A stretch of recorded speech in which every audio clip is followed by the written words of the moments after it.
Всем привет, с вами Елена, и это канал «Вот бы мне». Друзья, сегодня на сайте Госдепартамента Бюро консульских дел США вышло очень важное обновление, которое касается всех победителей DV 2022. За последнее время это, наверное, самая отличная новость, поэтому спешим поделиться ней с вами, несмотря на то, что уже достаточно темно. Так что не обращайте внимания на плохое качество и обязательно ставьте лайки за оперативность.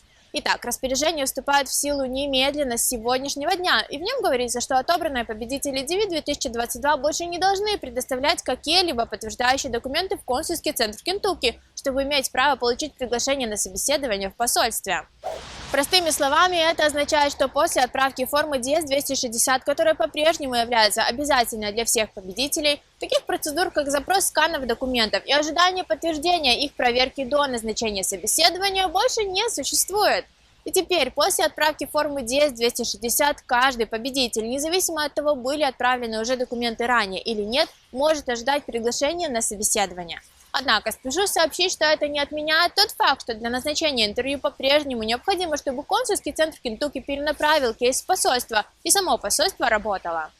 Со скоростью работы посольств все еще существуют большие проблемы, но это постановление про отмену запроса сканов документов может говорить о том, что все проблемы будут теперь решаться гораздо быстрее, и это просто отлично.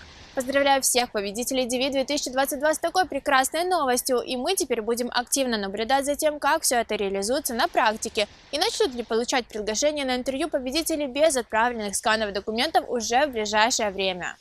Со всеми документами вы, как всегда, сможете ознакомиться и самостоятельно по ссылке, которую найдете в описании. Ну а на сегодня все, друзья. Если информация была полезной и познавательной, поддержите наш проект. Подпишитесь на канал, подключите уведомления, поставьте лайк и поделитесь этим видео с друзьями. А если у вас остались вопросы к нам, смело задавайте их в комментариях. Каждую неделю мы делимся полезным контентом, так что зовите друзей и оставайтесь с нами.